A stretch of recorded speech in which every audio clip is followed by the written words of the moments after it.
Welcome back, it's me, Lou. Today will be a special video as we hop into the time machine and travel back a whole 27 years to the year 1996 as we look at this from Jakks. We have the WWF Superstars Series 3 British Bulldog. Okay, so I came across this figure at one of my local collectible toy stores. The one thing that caught my eye immediately is that I noticed it was autographed.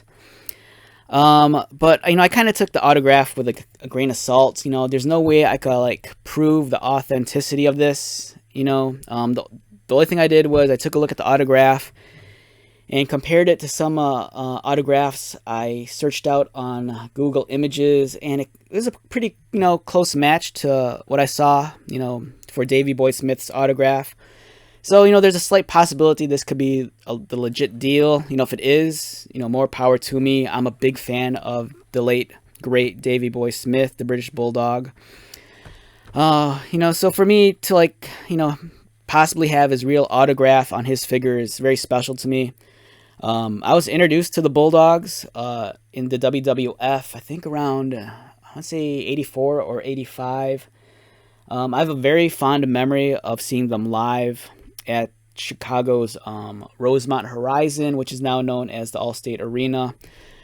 Back in 85 or 86, I saw the British Bulldogs take on the Hart Foundation of Bret Hart and Jim the Anvil Neidhart, with Jimmy Hart in their corner.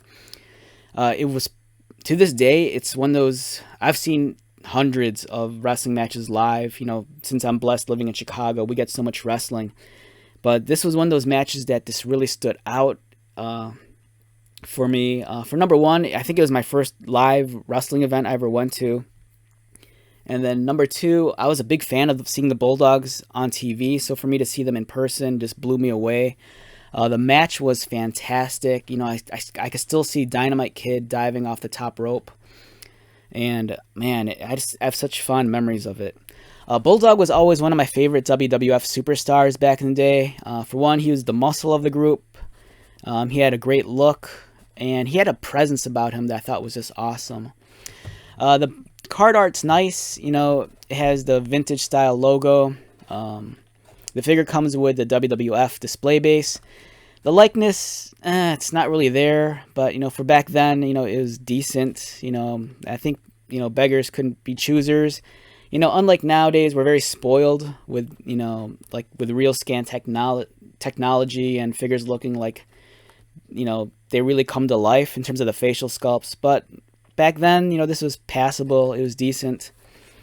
Nice portrait of Davey Boy Smith. On the back, we have other figures from Series 3 that belong to the Bone Crunching line. We have Ahmed Johnson. Bret Hart, Psycho Sid, Bulldog, Mankind, and Shawn Michaels. And then here was the Monster Ring, which was essentially the old LJN ring, but just repurposed.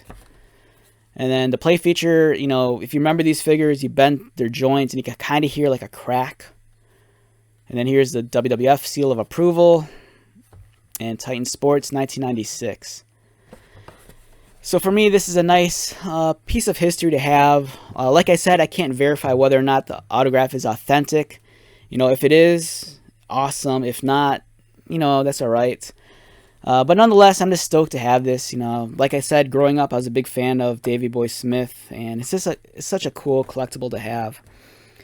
All right, so with that being said, let's wrap this one up. Once again, my name is Lou. If you're new to my channel, welcome. If you are a returning viewer or subscriber, thank you so much for your continued support. I greatly appreciate it. So until the next video, be safe, take care of yourself, buy lots of toys, and most importantly, be happy. And I'll see you at the next one. All right, later.